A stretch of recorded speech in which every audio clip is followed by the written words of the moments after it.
Olá a todos e a todas. Sejam bem-vindos e bem-vindos à aula 4 da disciplina Psicologia, Minorias e Diversidade. Vamos falar hoje sobre o conceito de cultura e também sobre práticas para autonomia na educação, considerando que práticas de autonomia na educação são importantes para a formação de uma sociedade mais plural e diversa. Primeiro, é importante compreendermos que cultura não se refere apenas a bens imateriais, como, por exemplo, música, linguagem ou literatura. Cultura se refere a todos os objetos e ideias dentro de uma sociedade que são compartilhados dentro dessa sociedade. São formas de agir e interagir no cotidiano. Isso refere até o cotidiano mais simples, até as minúcias, até aquilo que de fato constitui e que diferencia uma cultura da outra, como, por exemplo, modos de falar, culinária, costumes, modos de vestir, assim como a linguagem. Diversas culturas, elas envolvem práticas que são comuns, de um modo geral, e que diz respeito a formas, por exemplo, de se vestir, além de esportes, culinária, remédios, a rituais de casamento, que se referem às necessidades humanas de um modo geral, e são vistas como práticas universais culturais. Além disso, é importante compreendermos que há sempre uma introdução de elementos novos nas culturas, porque as culturas não são estáticas, elas são dinâmicas. E a globalização, ela diz respeito a um processo que vem sendo vivido nas últimas décadas, em que as diferentes culturas têm uma troca cada vez maior, mais acentuada, né, uma integração mesmo de culturas e movimentos sociais, de modo que a gente pode dizer que diferentes práticas culturais são vistas em diversas culturas, gerando até uma fusão desses elementos.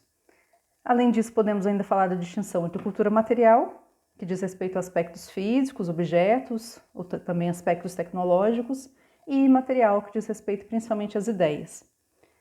E podemos compreender o quanto esses dois aspectos da cultura são muito importantes. Importante compreendermos também, ainda nessa aula, que se trata, quando falamos de cultura, né, se trata de compreender a cultura como um todo, e que ela faz parte do nosso modo de ser e de agir no mundo. Além disso, quando falamos de cultura, falamos também de uma cultura para autonomia, que diz respeito à capacidade que temos de determinar e conduzir nossas vidas. A escola, ela tem um papel de escolarização, mas também de educação para a autonomia.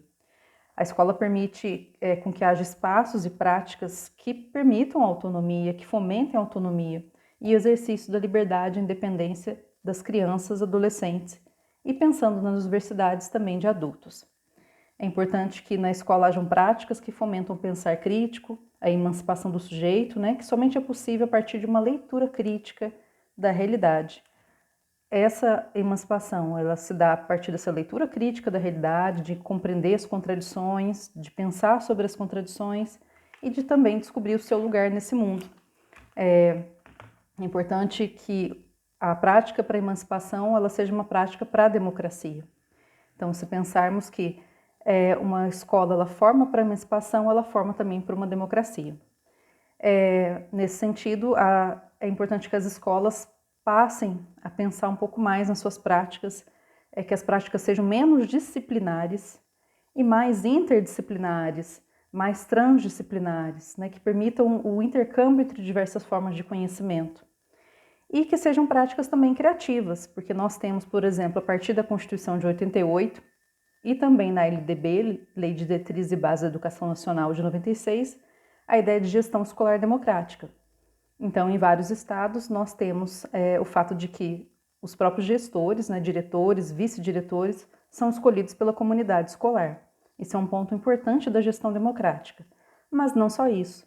Uma escola que fomenta a democracia é uma escola que fomenta, por exemplo, associação de pais e mestres, grêmios estudantis, que fomenta também a participação dessas pessoas nos conselhos municipais de educação e que fomenta toda uma prática de participação no dia a dia, como, por exemplo, participar de eventos, ajudar com que os alunos se organizem.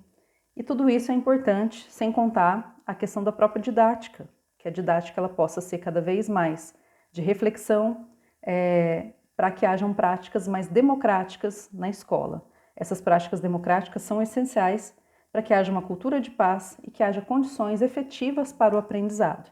Nós temos exemplos importantes na história e que ilustram também essa possibilidade de que a escola seja importante para a autonomia e para a emancipação dos sujeitos. Obrigada!